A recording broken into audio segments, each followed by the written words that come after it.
आवाज आ रही है बेटा आप लोगों को? हाँ यस जी सर। सर। चलो डन। देखो भाई फर्स्ट डे है हम लोगों का ऑनलाइन क्लासेस का, तो ये सारे टेक्निकल ग्लिचेस आएंगे, थोड़ा हमें भी समझना पड़ेगा, समझ में आएगा धीरे धीरे करके। बट आई थिंक स्टिल आप लोगों को समझ आ रहा है जैसे मैं बता रहा हूँ? Yes sir. चलो अच्छी बात है यार, आ रहा है तो। मुझे ये लग रहा था कि थोड़ा सा ये सर पर प्रॉब्लम बीच में वॉइस की बहुत प्रॉब्लम आ रही है। Voice yes sir. वॉइस चली जाती है या क्या होता है? सर रुक जाती है वॉइस बार बार, एकदम ओके। मतलब गूंजती है ना, एको होती है, वैसे हो रही है। अच्छा एको हो रही है, क्योंकि मैंने माइक लगा रखा है, उससे होना नहीं चाहिए। एक सेकंड रुको। माइक तो ऑन है बेटा। मैं एक बार सेटिंग दोबारा से चेक कर लेता हूँ, बट होना नहीं चाहिए वो चीज़ तो। आपने ईयरफोन लगाया हुआ है? हाँ जी। अच्छा चलो कोई बात सर नहीं। एको नहीं होती, डिस्टॉर्ट होती है, बड़ी खतरनाक से होती है। अच्छा वो थोड़ा सा फिर हो सकता है इंटरनेट का प्रॉब्लम भी हो। It might be this problem. अभी क्या है दिक्कत है कि क्योंकि अभी तो सब लॉकडाउन है, तो हमारे पास ज़्यादा ऑप्शंस भी नहीं है। आगे गोइंग फॉरवर्ड तो अगर ज़रूरत पड़ेगी तो फिर तो मैं इंटरनेट का कनेक्शन भी जो है वो हाई स्पीड वाला ले सकता हूँ, पर अभी सारा कुछ चेंज करना बड़ा मुश्किल है, लिमिटेड कनेक्टिविटी से ही काम चलाना पड़ेगा। हाँ जी चलो, आई थिंक 20 पार्टिसिपेंट्स आ गए हमारे पास। बाकी कोई आएगा तो मैं उसको धीरे धीरे करके ऐड कर लूंगा, ठीक है? Just second. हाँ जी, तो आपको स्क्रीन शेयर कर देता हूँ मैं साथ में वापस से। चलो तो आज यार एक काम करेंगे, अभी ना रिसिप्ट साइड कर लेते हैं, पेमेंट साइड नेक्स्ट टाइम करेंगे। तो रिसिप्ट साइड मैं आपको वापस से ना एक बार म्यूट कर रहा हूँ सब लोगों को, और उसके बाद फिर एक बार जो भी आपके क्वेश्चंस होंगे वो ले लेंगे और फिर इसको यहीं खत्म करेंगे। पेमेंट साइड हम बाद में करेंगे। तो मैं अभी फिलहाल तो म्यूट करता हूँ, एक सेकंड रुकिएगा।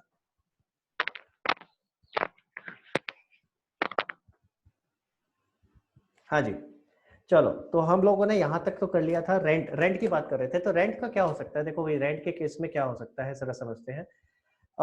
दो तीन तरीके से हो सकता है। जैसे स्पोर्ट्स कॉम्प्लेक्स के एग्जांपल ले रहा था मैं, तो स्पोर्ट्स कॉम्प्लेक्स के केस में क्या होगा, उनके पास एक बिल्डिंग होती है बहुत बड़ी। अब मान लो उनके पास वो बिल्डिंग है, उसमें सारी बिल्डिंग यूज उनको अभी नहीं आ रही है, उनके पास एक कमरा है जो उनके पास खाली पड़ा है। तो ऐसे में वो क्या कर सकते हैं भाई, वो खाली पड़ा है, इससे अच्छा वो क्या करेंगे, किसी को रेंट पे भी दे सकते हैं। तो अगर वो किसी को रेंट पे देंगे तो देखो क्या होगा, रेंट को पैसे मिलेंगे ना, तो किधर आ जाएगा, रिसिप्ट साइड पे। समझ आ रहा है रेंट रिसिप्ट? तो रेंट रिसीव क्या हो सकता है, जो मेरे पास प्रॉपर्टी है, जो भी एनपीओ है उसके पास जो भी प्रॉपर्टी है, वो हो सकता है किसी को किराए पे दे दे, तो वहां से उसको किराया मिल सकता है। ठीक है, जैसे ऊपर इंटरेस्ट और इन्वेस्टमेंट लिखा था, सेम वही चीज है, इंटरेस्ट रिसीव, कुछ फर्क नहीं है। मिसलेनियस रिसिप्ट, छोटे मोटे कुछ भी रिसिप्ट और भी हो सकते हैं। क्वेश्चन में मिसलेनियस के नाम से अगर आ गया, उसने बाइफिकेशन नहीं दिया, तो अगेन रिसिप्ट है, पैसे तो आ रहे हैं, तो किधर आएगा, रिसिप्ट साइड पे। आप ये समझते हैं लाइफ मेंबरशिप फीस। मैं आपको ना एक बार थोड़ा सा इसको हाईलाइट भी अलग अलग कलर से कर देता हूँ। ये तीन चीजें हैं जो आपको समझनी है ध्यान से। देखिए, एक सब्सक्रिप्शन, ठीक है, दूसरा था एंट्रेंस फीस, और तीसरा है ये लाइफ मेंबरशिप फीस। ये तीन तरह से फीस कलेक्ट की जा सकती है। अगेन देखो, आप अगर अभी तक देख रहे हो तो एक मैं आपको कॉमन एग्जांपल ही दे रहा हूँ सब में, सबके लिए। स्पोर्ट्स कॉम्प्लेक्स, मैंने आपको कहा था स्पोर्ट्स कॉम्प्लेक्स, क्लब्स और आरडब्ल्यू, ये तीन एग्जांपल मैं आपको लेने वाला हूँ बार बार, ताकि आपको रिलेट हो सके सारी चीजें। ठीक है, तो अगर हम बात करें ये तीनों में क्या चीज, मैंने जो लिखा है ये लाइफ मेंबरशिप फी, ये तीनों अलग अलग फीस है। सब्सक्रिप्शन तो मेंबरशिप फीस है जो आपकी मंथली, एनुअली या क्वार्टरली ली जाती है। एंट्रेंस फीस होगी जो वन टाइम, आप एक बार जब फर्स्ट टाइम ज्वाइन कर रहे हो उस समय लेते हैं। लाइफ मेंबरशिप फीस क्या है? अब सोचो, मैं अगर किसी लेट से स्पोर्ट्स कॉम्प्लेक्स में जा रहा हूँ, तो उन्होंने मुझसे कहा देखो आप पहली बार आ रहे हो तो आपको वन टाइम एंट्रेंस फीस या एडमिशन फीस देनी पड़ेगी। मैं कहा अच्छा। फिर उसके बाद कहते हैं हर महीने आपको, तो एंट्रेंस फीस लेट से वो कहते हैं 1000 रुपए है, फिर उन्होंने कहा कि हर महीने आपको 10,000 रुपए की फीस और देनी पड़ेगी, ये मंथली फीस है। तो मैंने उनको कहा यार ये हर बार मेरे से हर महीने आप मेरे से फीस ले रहे हो, क्या ऐसा नहीं हो सकता कि आप मेरे से पूरी लाइफ के लिए एक ही बार में फीस ले लो? आप मेरे से 10,000 रुपए हर महीने की कह रहे हो, इसकी जगह कुछ ऐसा नहीं हो सकता आप मुझसे कहो कि भाई पूरी लाइफ टाइम के लिए अभी से फीस ले लो? फॉर एग्जाम्पल 10,000 रुपए महीने की देने की जगह लेट से 4 लाख रुपए आप मेरे से अभी एक साथ ले लो, तो उसको क्या कहते हैं, लाइफ टाइम मेंबरशिप फीस। तो ये ऑप्शन भी कई जगह देते हैं, कई जगहों पे आपको ये ऑप्शन भी मिलता है। अब ये कैसे कैलकुलेट करते होंगे, सिर्फ एक आइडिया दे रहा हूँ, हमें समझने की जरूरत नहीं है डिटेल में, जस्ट क्योंकि दिमाग में आता है सर ये life time membership fees calculate कैसे करेंगे, हमें क्या पता वो सामने वाला बंदा कितना टाइम जीने वाला है। तो वो एस्टिमेट करते हैं। जब आप जाते हो उनके पास, आप कहते हो मेरी एज इतनी है, तो वो एक रफ आइडिया लेके चलते हैं कि भाई नॉर्मली बंदा जो जिंदा रहता है वो कब तक रहता है, 60-65। आज की डेट पे तो बहुत कम हो गई है। तो पहले तो हम लोग देखते थे अपने अपने जो आप बुजुर्ग देखोगे, जितने भी फैमिली मेंबर्स में जो भी एल्डर्स हैं, पहले तो 100 ईयर्स तक भी जिंदा रहते थे यार। अब कहाँ, अब इतना नहीं है। अब तो 80 ईयर्स भी बहुत हाई साइड पे है, 65-70 बस। ठीक है, तो एक वो जो भी उनका कैलकुलेशन का तरीका होता है उसके हिसाब से अपना वो ईयर्स के हिसाब से कैलकुलेट कर लेते हैं कि अगर हम इतने ईयर्स के लिए पैसे लेते हैं तो क्या कितना अमाउंट होता है, और उसकी प्रेजेंट वैल्यू फैक्टर लगा लेते हैं। आपने मैथ्स में शायद पढ़ा होगा कि भाई अगर वो पैसे मेरे को डेफर करके हर महीने मिल रहे थे, उसकी जगह एक साथ मिल रहे हैं, तो कितने मिलेंगे। मेरे को ये सीखने की जरूरत नहीं है, ये तो सिर्फ आपको एक आइडिया दे रहा हूँ मैं। अकाउंट्स में ये सब नहीं है। अकाउंट्स में तो मैं सिर्फ दिया होगा लाइफ टाइम मेंबरशिप फी, मैं आपको सिर्फ समझाने के लिए बता रहा हूँ ये होता क्या है। तो ये 3 तरह की फीस हो गई।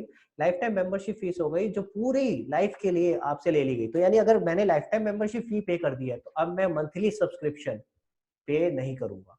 ठीक है, तो या तो सब्सक्रिप्शन मैं पे कर रहा हूँ जो ऊपर लिखा था, या तो ये सब्सक्रिप्शन पे कर रहे होंगे हम, या फिर हम पे कर रहे होंगे लाइफ टाइम मेंबरशिप फी। इन दोनों में से एक ही हो सकती है। ठीक है, हाँ एंट्रेंस फीस तो जब एंटर करते हो तो वन टाइम होती है, वो तो आपसे ली जाएगी चाहे आप कोई सा भी केस। क्लियर, आगे चलते हैं। अगला क्या है, सब्सक्रिप्शन फॉर स्पेसिफिक पर्पस। जैसे मैं एग्जांपल देता हूँ, ये क्या है, कोई एक टूर्नामेंट हो रहा है, उसके लिए आपसे सब्सक्रिप्शन ले लिया, उसके लिए आपसे फीस ले ली। ठीक है, या फिर आपको आप आगे जाके देखोगे एक आता है, इसका एक केस आगे जाके भी आएगा जिसको बोलेंगे सब्सक्रिप्शन फॉर गवर्नर पार्टी। ठीक है, एक स्पेसिफिक पर्पस के लिए हो गया। जैसे क्लब्स होते हैं ना, तो क्लब्स का एग्जांपल लेके चल रहा हूँ। क्लब के केस में क्या होता है, कई बार एक तो नॉर्मल क्लब की वो फीस लेते हैं, कोई एक स्पेसिफिक पर्पस आ रहा होता है, जैसे कोई गवर्नर है उस पर्टिकुलर क्लब का, और उसके लिए एक पार्टी थ्रो की जा रही है, दैट इज वन टाइम। ठीक है, ये दैट इज वन टाइम। तो उस स्पेसिफिक पर्पस के लिए अगर किसी से सब लोगों से सब्सक्रिप्शन इकट्ठा करा जा रहा है, तो that would be called subscription for specific purpose. एक तो जनरल सब्सक्रिप्शन हर महीने जो हम पे करते हैं वो हो गया। अगेन ये भी मुझे रिसीव हो रहा है, एनपीओ के पॉइंट ऑफ व्यू से सोचो तो रिसीव हो रहा है, तो this is also a receive. Legacy क्या होती है, लेगेसी समझते हैं। लेगेसी में भी देखो दो लिखिए, जनरल और स्पेसिफिक। तो समझेंगे क्या होता है। Legacy is will.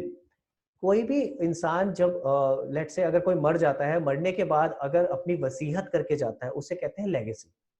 ठीक है, तो लेट्स से अगर कोई मिस्टर एक्स था, अगर वो जब वो जिंदा था अगर उस समय कुछ देके जा रहा है तो क्या कहलाती है, डोनेशन।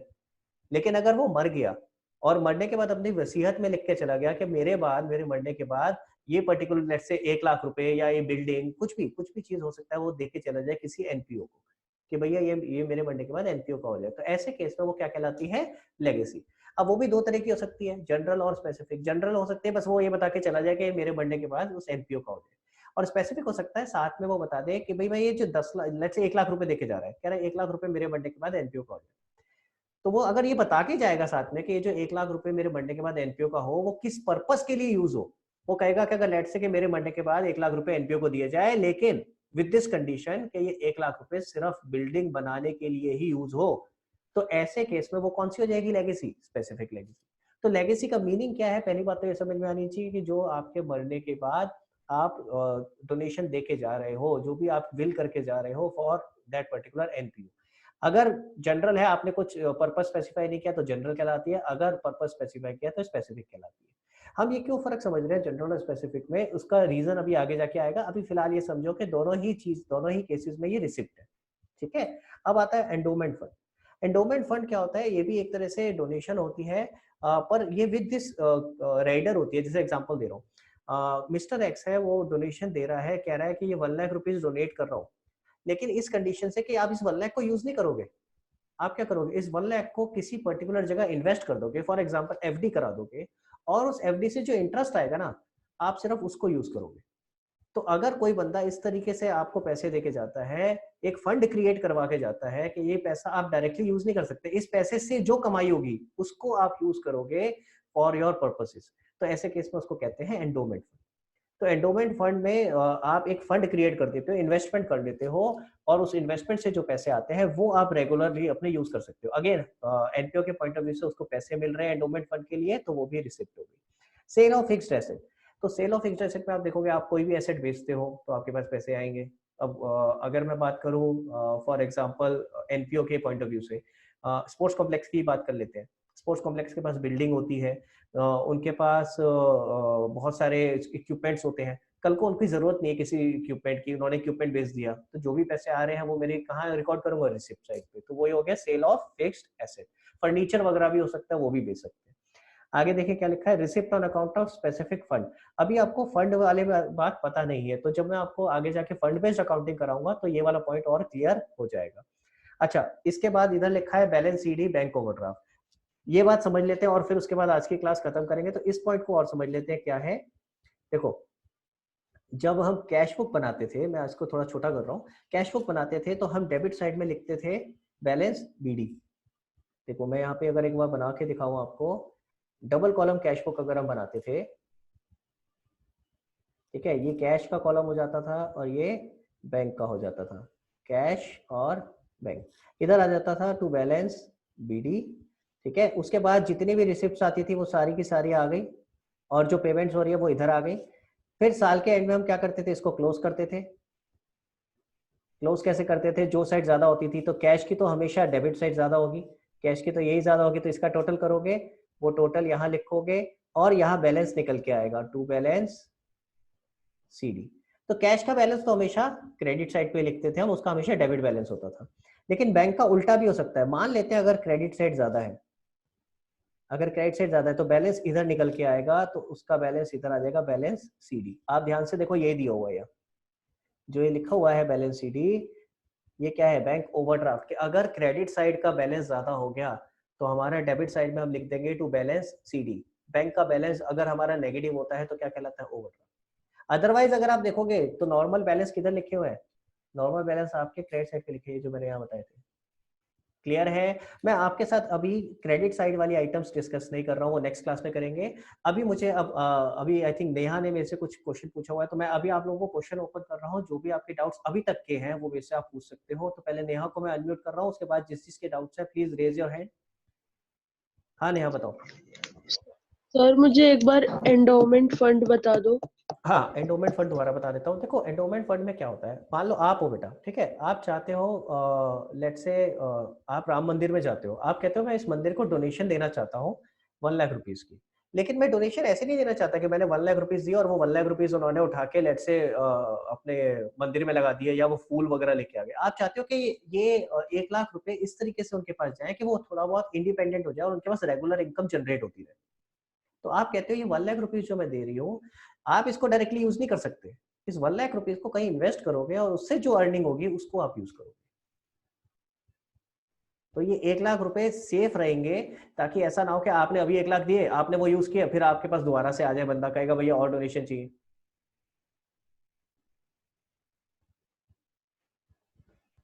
हाँ क्लियर हो रहा है बेटा Neha? Hello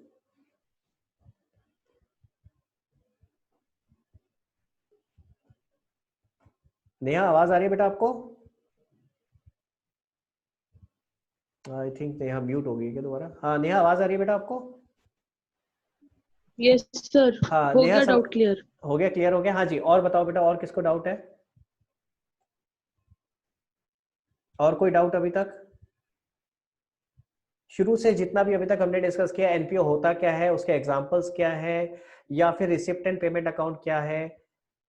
receipt and payment account में फिर से कह रहा हूँ, this is a summary, this is a summary of cash book. ये कैश बुक नहीं है एग्जैक्टली, ये कैश बुक की समरी है, ठीक है।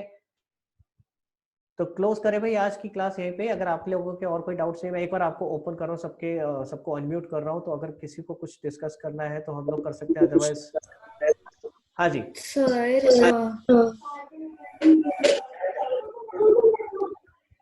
क्लियर है तो क्लोज कर सकते हैं। जी हाँ बताओ बेटा। सर लेगेसी रिटायरमेंट फंड में क्या डिफरेंस है? एक मिनट रुको।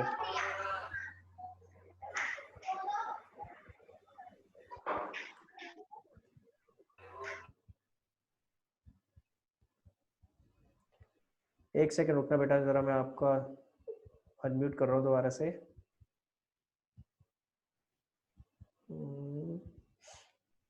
जी हाँ, कहाँ चली गई, मुझे दिख भी नहीं रही बेटा, तो कहाँ गायब हो गई? हाँ ये रही। ये बड़ी दिक्कत होती है। हाँ, जब अभी तो फिर भी 17 हो गए, अभी तो पहले 40 मेंबर्स से तो पता ही नहीं चल रहा था कौन कहाँ पर है, ढूंढना पड़ रहा था। हाँ चलो जी हाँ बताओ। सर लेगेसीज और एंडाउमेंट फंड में क्या डिफरेंस है? हाँ बहुत फर्क है। देखो लेगेसी तो क्या है, मैं मरने के बाद डोनेशन देके चला गया 1 लाख, बस इतना बोला मैंने। मैंने ये नहीं बोला 1 लाख को आप किसी अलग जगह इन्वेस्ट करो और उससे जो इनकम आएगी उसको यूज करो। एंडोमेंट फंड में क्या है, आप एक फंड क्रिएट कर रहे हो, आप उस पैसे को डायरेक्टली यूज करने के ऊपर रिस्ट्रिक्शन लगा रहे हो। आप कह रहे हो ये पैसा यूज नहीं कर सकते जो मैंने दिया है, इससे जो इनकम होगी उसको यूज कर सकते हो for your income, for your own purposes. तो सर फिर स्पेसिफिक लेगेसीज में भी तो हो सकता है वो? नहीं नहीं बिल्कुल नहीं। देखो अच्छा मैं तीन सिनेरियो बता रहा हूँ, आप बताना कौन सा है। 1 लाख रुपीज दिए बस, मैंने लिखा मेरे मरने के बाद 1 लाख रुपीज लेट से कोई एक एनजीओ का नाम ले लेते हैं, XYZ एनजीओ को दे दिए जाए। बताओ कौन सा वाला केस हुआ?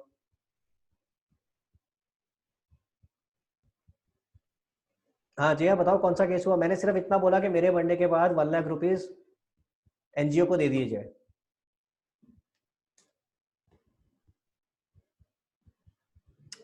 फिर से म्यूट हो गई जी हाँ।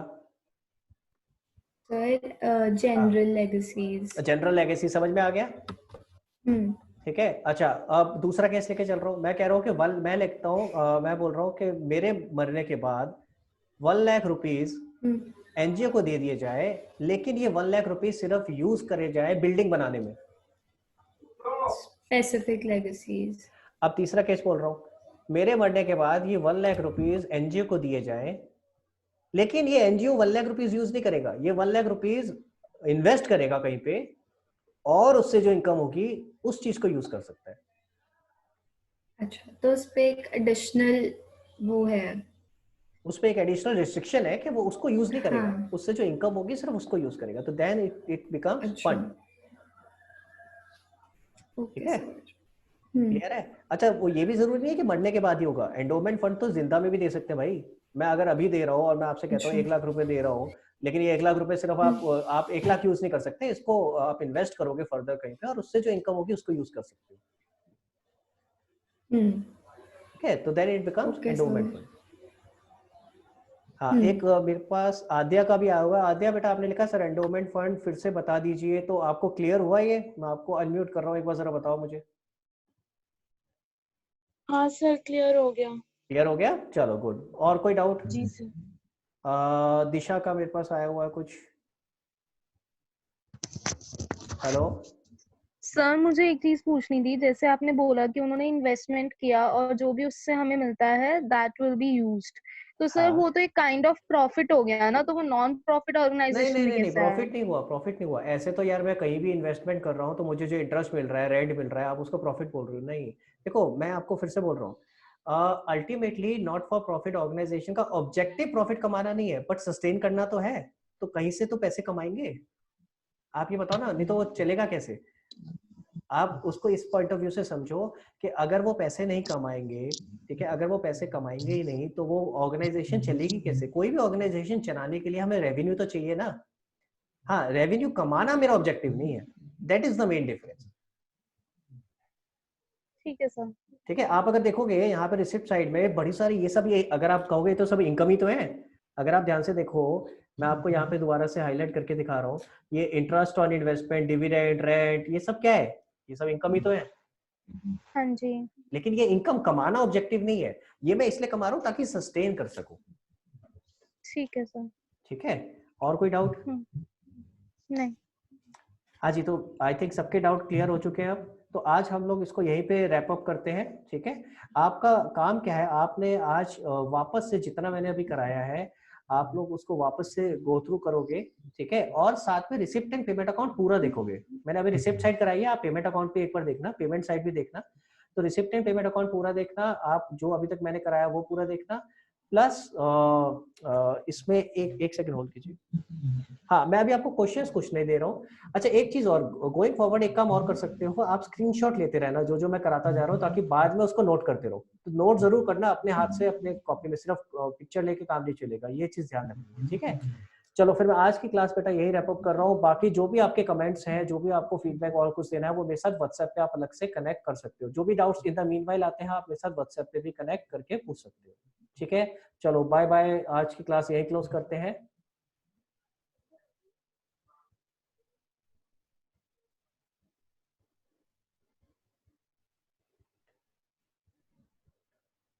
हाँ जी, चलो bye bye bye everyone, bye bye बेटा, बाय सर। बाय।